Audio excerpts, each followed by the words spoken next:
বাংলাদেশ জাতীয় স্টেডিয়াম ঢাকা। কার্যক্রম ভালোই চলছে স্টেডিয়ামের। দেখছেন যে চেয়ারের কার্যক্রম, চেয়ার রেডি, প্রেস বক্সটাও ঠিক হয়ে গেছে।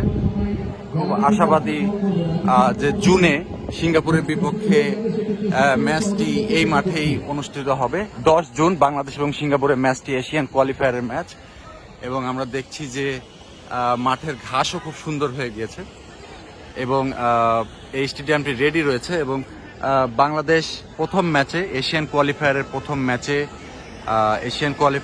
ম্যাচে গোল শূন্য ড্র করেছে ভারতের সঙ্গে শিলংয়ে, এবং পরের ম্যাচটি জুনের 10 তারিখ 10 জুন বাংলাদেশ এবং খেলবে সিঙ্গাপুরের সঙ্গে, এবং সেই ম্যাচে হামজা চৌধুরী বাংলাদেশ আবারও লড়াই করবে। তবে এই মাঠ নিয়ে একটা সংশয় ছিল যে সময় মতো কাজ শেষ হবে কিনা, কিন্তু দেখা যাচ্ছে এটা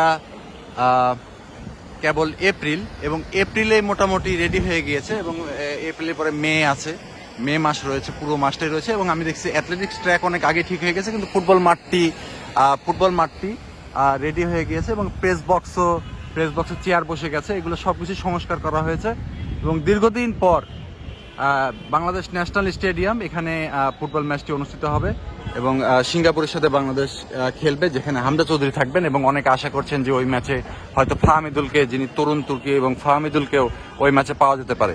এবং স্টেডিয়ামের পুরোপুরি কাজে আমরা দেখতে পাচ্ছি যে খুবই উঠ বসে গেছে, এবং সুন্দর অ্যাটমসফিয়ার, এবং সেই আমাদের এই ঢাকা জাতীয় স্টেডিয়ামের যে ঐতিহাসিক যে ম্যানচেস্টারের মতো যে বক্সটি, সেটিও চকচক করছে, এবং বোঝা যাচ্ছে যে এই মাঠটি রেডি রয়েছে। এবং এই মাঠেই 10 জুন বাংলাদেশ সিঙ্গাপুরের সাথে খেলবে, এবং হামজা চৌধুরী যে দুর্দান্ত ফুটবল খেলছেন, সেই দুর্দান্ত ফুটবলের সাথে আসলে বাংলাদেশ একটি জয় নিয়ে আসবে। এবং হামজা চৌধুরীর মা আশা করছিলেন যে ঢাকার মাঠেই হামজা চৌধুরী তার প্রথম জয়টি পাবে, কারণ এর আগের ম্যাচটি ছিল শিলংয়ে, এবং এবং এই ম্যাচটি শিলংয়ে সেই ম্যাচটি বাংলাদেশ জিততে পারেনি। অনেকগুলো গোলের সুযোগ বাংলাদেশ মিস করেছে।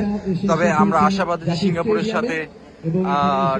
সিঙ্গাপুরের সাথে এই ঢাকা স্টেডিয়ামের এই মাঠে আমরা জয় নিব, এবং সবকিছুই টেন্ট, মাঠের ঘাস, এবং উপরে রুফটপ, প্রচুর মানুষ এখানে বসে খেলা দেখতে পারবে। দীর্ঘদিন পর এই ফুটবল পাগল এই এরিয়াতে আবারও মানুষের মধ্যে একটি উচ্ছ্বাস দেখা দিবে, এবং আশা করি যে বাংলাদেশ সিঙ্গাপুরের সাথে জয় পাবে। এবং ডিজিটাল স্ক্রিনও আমি এখানে দেখতে পাচ্ছি, ডিজিটাল স্ক্রিনও বসে গেছে ফুটবলের, এবং ডিজিটাল স্ক্রিনও বসে গেছে। সব মিলে মনে হয় যে বাংলাদেশ সিঙ্গাপুরের সাথে ভালো করবে। ধন্যবাদ।